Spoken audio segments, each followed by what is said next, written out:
So this is the conversation around remote and hybrid teams. This has been a challenge for a while now. It really became a big thing during COVID. We're now rounding 5 years since we first kind of learned about COVID lockdown. Fundamentally, the work world changed a lot. The business world changed. This is a question that's been thrown around a lot.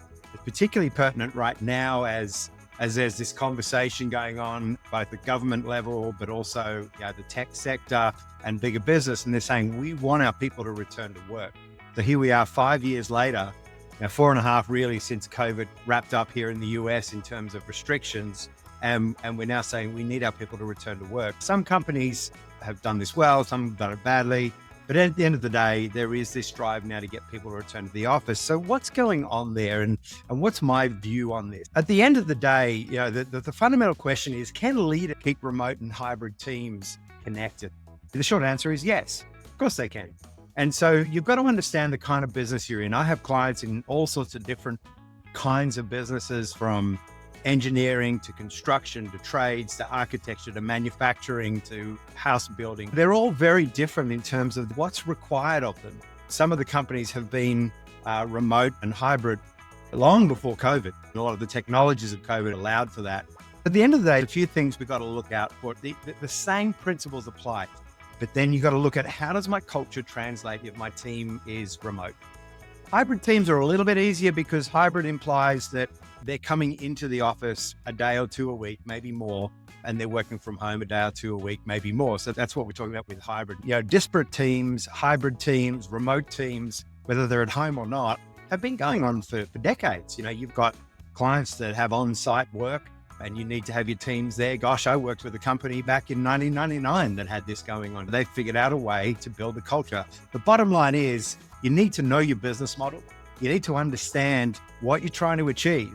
And then also understand, if I have my people working either remote or in hybrid or on-site, so they're not in an office together, how do I intentionally build that culture? Because that's going to be massively important here. Culture is difficult to build when you've got a team together, let alone when you've got a team remotely. So how do you guys come together? What are the cultural disciplines that are expected at home and at work? How do you watch over these sorts of things? So that last point then leads me to another kind of thing where I see a lot of leaders saying, I must bring my team back into the office because I don't know if they're doing any work. And so we might start to see these hints of micromanagement. Micromanagement is much rarer than we think, but think about somebody who needs to control every hour that you work, that watches over all the work that you do, that wants to check in all the time, that if you're remote, even sets up meetings to make sure that you're where you say you should be, rather than giving you the flexibility. Micromanagers tend to not treat people as adults. They tend to treat people as, you're here to do a job and that's it. If we have remote teams, how do we watch them? How do we manage them? How do we monitor their client interactions or their team interactions, getting them into meetings and out of meetings without them feeling like they're being watched and not trusted by us? The idea of micromanagement really comes back to trust. So that brings us right back to this idea of how leaders keep remote and hybrid teams connected. The same principles apply, whether they're in the office or not.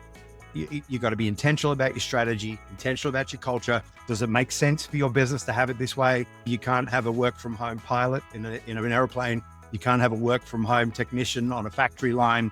Leaders may be able to be more flexible in those spaces. How does that operate? How do we continue to build our culture when we are together? What are we doing to really build culture and connect? Even when we're not together, we're not physically face to face. What are some of the things we can be doing online? Virtual coffees, team meetings, awards, traveling to site, those sorts of things. What are the things as leaders we need to do to make sure our teams are still engaged, even if they're not here with us? There's a lot more to this, but when we start looking at hybrid and remote teams, culture is still important. Strategy is still important. You've got to focus on those two, but in the context of the way your business is set up, then we fundamentally ask the question, does this make sense for my business model?